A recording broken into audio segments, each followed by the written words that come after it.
Tá. Hoje nós estamos recebendo aqui o psiquiatra e psicólogo Augusto Cury. Prazer em tê-lo aqui conosco, doutor Augusto Cury. É uma honra estar com vocês aqui no Diário Brasília. Doutor Augusto Cury, como que aconteceu um ateu convicto como o senhor? De repente, o senhor conheceu Jesus, descobriu quem é Jesus, se tornou um cristão?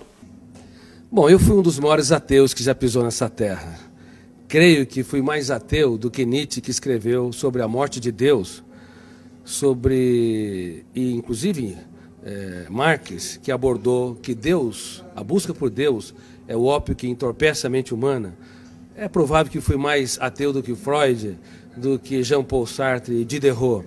Como eu pesquiso uma das áreas que é considerada a última fronteira da ciência, o mundo onde nascem os pensamentos, para mim Deus era fruto do espetáculo das ideias, de um cérebro que não aceitava o seu fim, o seu caos, na solidão de um túmulo.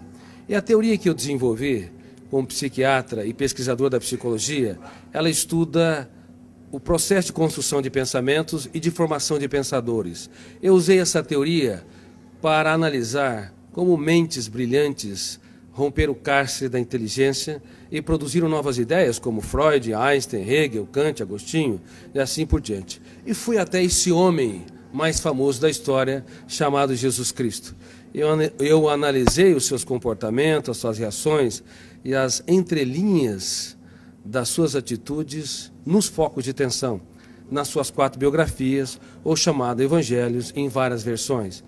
Eu esperava encontrar uma pessoa construída por um grupo de galileus que queriam produzir um herói para romper o jugo de Tibério César, que era o imperador romano.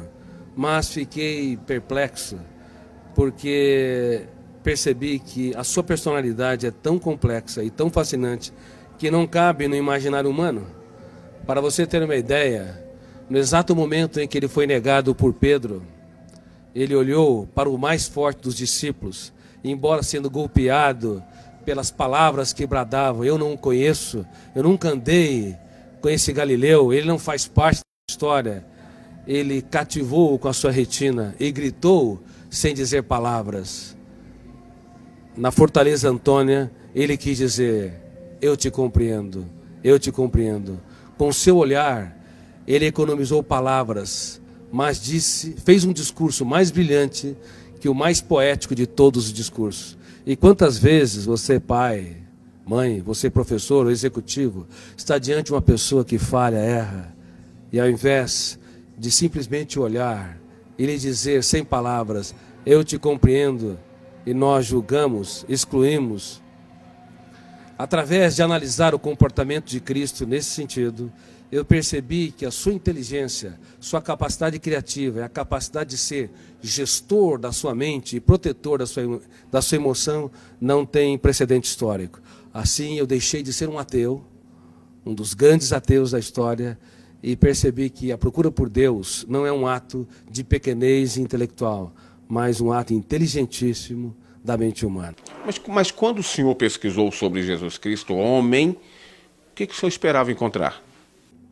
Quando eu pesquisei a humanidade de Jesus, esperava encontrar alguém que não brilhasse no caos, diante das perdas, das traições, das frustrações e decepções. Porque nós temos na psique humana, no nosso córtex cerebral, registrado zonas de conflitos que eu chamo de janela killer. Killer no inglês quer dizer assassino. Quando nós entramos numa janela killer, o volume de ansiedade é tão grande que bloqueia milhares de outras janelas e o eu não consegue encontrar informações para dar respostas inteligentes em situações estressantes. É por isso que nos primeiros 30 segundos de tensão, de ansiedade, os pais cometem os maiores erros na relação com os filhos, bem como os professores, os amigos e as pessoas que se amam, marido e esposa. Eu esperava encontrar alguém que não brilhasse no drama, no deserto, nas tempestades. Mas é impressionante, quando o mundo desabava sobre o homem Jesus, ele, ao invés de ser preso pelas janelas killers, ele abria as janelas da sua mente, olhava para a tempestade e via nela a chuva, uma oportunidade solene para cultivar.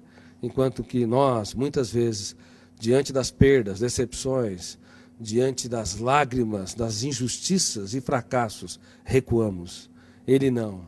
Ele cultivava as flores e usava suas mãos nesse processo. Muitos querem a beleza das flores, mas não têm coragem de sujar as suas mãos para cultivá-la e irrigá-la.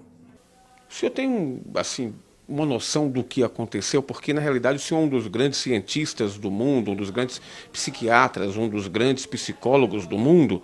Essa descoberta do senhor pode ser levada até para um campo científico, e eu poderia até dizer aqui que é quase que dizendo aqui que cientificamente Deus está existindo, ou Jesus é Deus. Exatamente. Ao analisar o comportamento de Jesus nas mais diversas situações que ele se encontrou, eu fiquei cônscio que esse homem não cabe no imaginário humano. Somente alguém que é sobre-humano, filho de Deus, poderia ter as reações que teve nos mais dramáticos estímulos estressantes. Veja bem, no ato da traição, era de se esperar que ele fosse golpeado pelas zonas de conflito do medo ou da raiva, agredisse o seu traidor, ou se punisse e se achasse o mais derrotado dos seres humanos, porque foi traído pelo mais culto, o mais sereno, o mais tranquilo dos discípulos, Judas Iscariotes. Mas, ao invés de se punir ou punir o outro, ele olhou para o seu traidor e teve a coragem de dizer: amigo, para que vieste? Nunca na história um traidor tratou com tanta...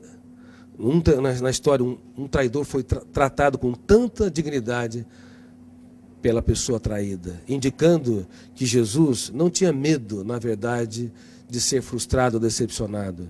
Ele tinha medo de perder um amigo. O que nos leva a compreender, do ponto de vista psiquiátrico, psicológico e sociológico, que um grande educador é aquele que aposta tudo que tem naqueles que pouco têm. É aqueles que têm coragem para se fazer pequeno, para tornar os pequenos grandes.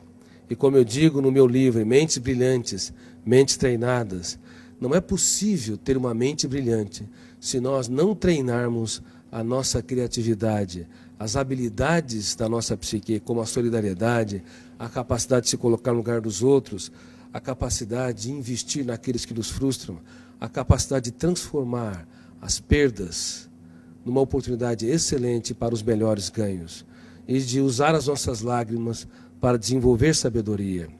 Por favor, não tenha medo dos dias mais tristes da sua vida. Você pode escrever os capítulos mais importantes da sua história quando o mundo desaba sobre si.